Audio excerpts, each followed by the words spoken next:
Greetings, Captains, and welcome to another TFO training session on one of STO's newer TFOs, Royal Flush. In this video, we'll cover how to beat this challenging TFO on Elite. The first objective is to destroy the tactical cube and beam emitter on Alpha. From there, the team must split up to destroy 3 more tactical cubes and their associated beam emitters while escorting 3 planet killers. On Elite, the Undine ships near each Borg dreadnought must be rescued. All 18 must be rescued or the mission fails. It is essential that all 3 planet killers be kept above 80%. Once the first 3 dreadnoughts are destroyed, 3 more octahedrons and beam emitters will become vulnerable. Destroy them. Finally, return to the center and defeat the cubes at waypoint Gamma, followed by the fusion cube that forms from them. Thank you. Let's discuss risks and rewards. This TFO needs considerable coordination as all 3 lanes must be covered simultaneously, and the team needs to be aware of the priority of objectives. First, rescue the ships, then fully clear the unit-complexes of weapons emplacements, then defeat the Borg dreadnoughts. This poses both a coordination challenge and a DPS check, as speedy clears of each location are important. Enemy threat level is considerable, with a large number of turrets on the unit complexes posing the most threat. The various Borg sub-factions have differing abilities, but it's important to note that thus far we haven't observed feedback pulse. This TFO awards a high amount of Omega or Fleet marks along with a chance for subspace comm power pieces. Lastly, this operation's duration is variable, but despite the long briefing and 1 long cutscene, it can be completed on Elite in less than 10 minutes with a strong team. In event mode, the time can be reduced to 5 or 6 minutes via bypassing secondary objectives. The adversaries on this operation are a variety of Borg, with each lane hosting a different sub-faction. The biggest threat, as stated, are the stationary emplacements on each part of the unit complex by the Dreadnought. In the end stage, be sure to provide some distance from the cubes if using Fire at Will or Scatter Volley, so you can hit multiple segments of the fusion cube at once. They seem to have some sort of invisible barrier to prevent large AoEs from striking multiple segments and thus trivializing the encounter. As stated, the most important part of this mission is a clear understanding of the objectives. Covering all lanes simultaneously is essential. Unlike maps like Borg Disconnected, where it's possible to beat it on Elite while only covering 2 of the zones, it's impossible to beat Royal Flush on Elite without significant coverage and damage on each lane. If you're running this TFO for an event, in normal difficulty, you can ignore the optional objectives of keeping the planet killers above 80% health and rescuing Undine ships. This will speed up the map considerably at the cost of some small mark rewards. On Elite, ignoring those will result in swift failure. The proper order of objectives at each of the 6 locations is to rescue the Undine ships first, start clearing weapons emplacements, and then kill the dreadnoughts before moving on. Different builds excel at different parts of the map.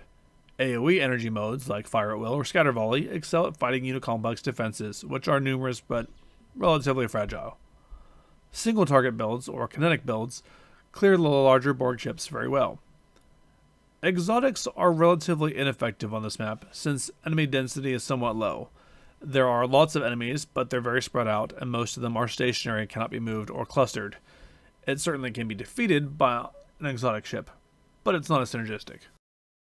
Now, combat footage will be shown to illustrate the principles discussed previously. The goal of this section is not to illustrate perfect piloting, but provide an example of how to successfully complete the map with all objectives and without dying. We've said that exotic builds aren't as well suited to this TFO, but we're going to show you can still make it work. Grab a cup of coffee during the long briefing and we'll get on our way. Once it's over, open fire on Borg Cube Alpha with most of your consoles and bridge officer abilities. Try and spread out some of your larger area of effect abilities on the turrets below it.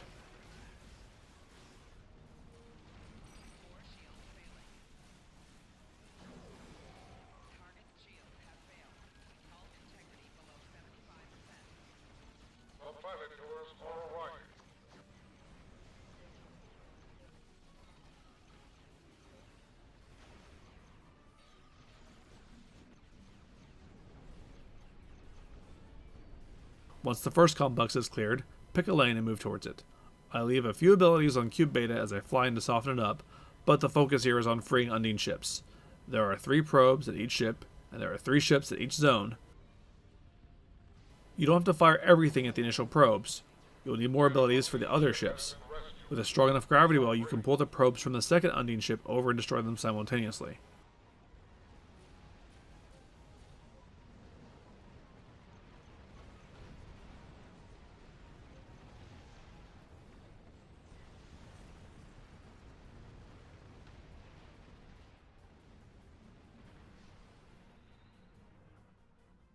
An Undine ship has been rescued. We are grateful.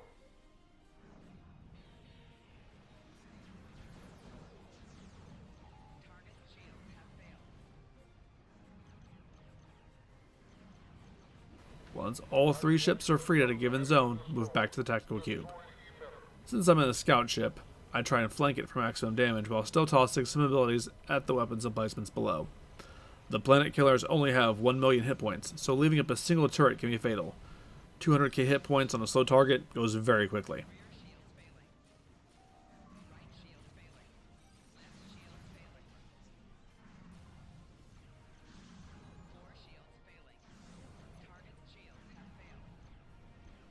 Planet Killer Beta is under attack.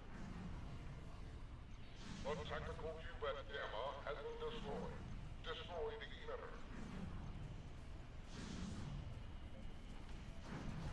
The tactical cube at Beta has been destroyed. Destroy the emitter.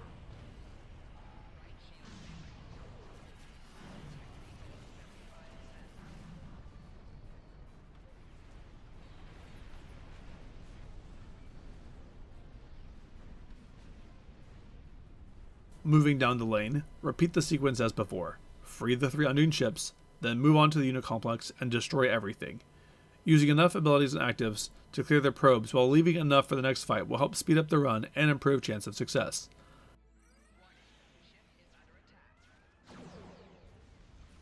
Planet Killer Iota is under attack.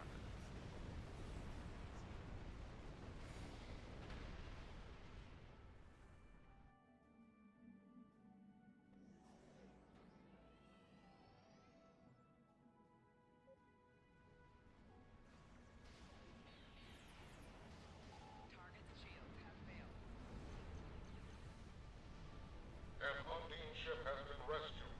We are grateful. Again, I tend to switch targets, using some abilities on the octahedron, but still throwing some at the weapons emplacements. Flying lower makes it easier for small cone effects like Dragon's Blood Flame Reactor or Delphic Tear to hit the turrets, but will expose you to more damage.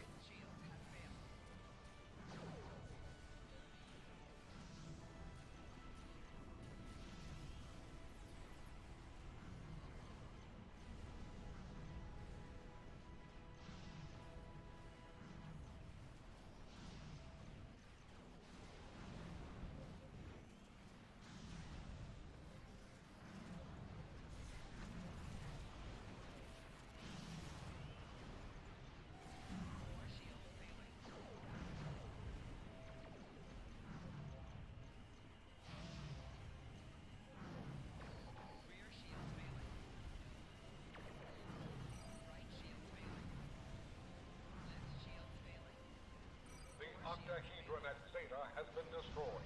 Destroy the emitter.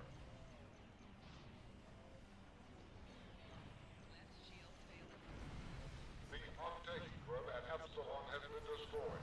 Destroy the emitter. A number of In this case, we cleared all 3 zones around the same time. If that doesn't happen for you, go help the other lanes first. Once all 6 Dreadnought zones are cleared, you'll fight a total of 8 cubes in the middle. They don't deal a ton of damage, but they are spread apart enough that hitting more than one at a time will be difficult, which again does not lend itself well to exotic damage.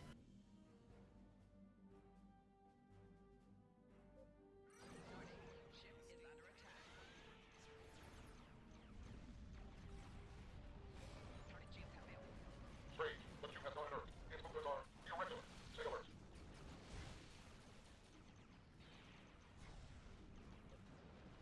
Ignoring the alert for cubes. Focus on those that are active.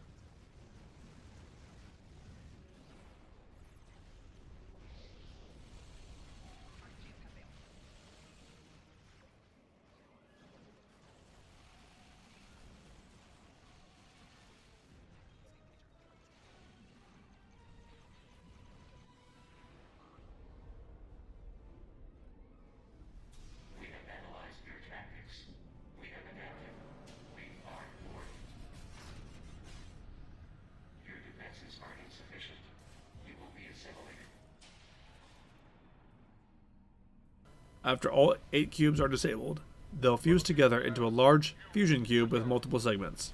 Unfortunately, those multiple segments are generally blocked from being hit by a single ability, so again, do your best to spread your damage around to the various segments until all 8 are destroyed. These sections must be shut down individually.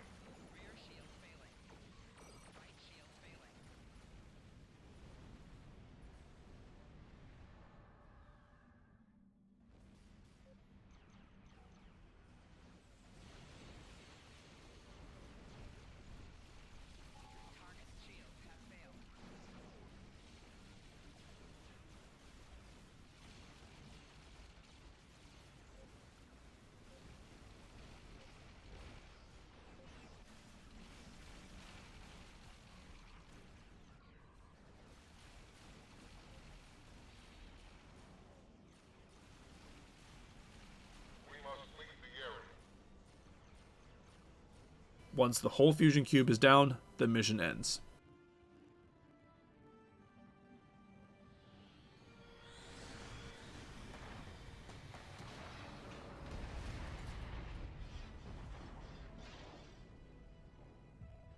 An operation well done. The fork have been removed. Captain, if this breakdown helped you in your quest to play Stowe better, please consider liking this video and subscribing to our channel.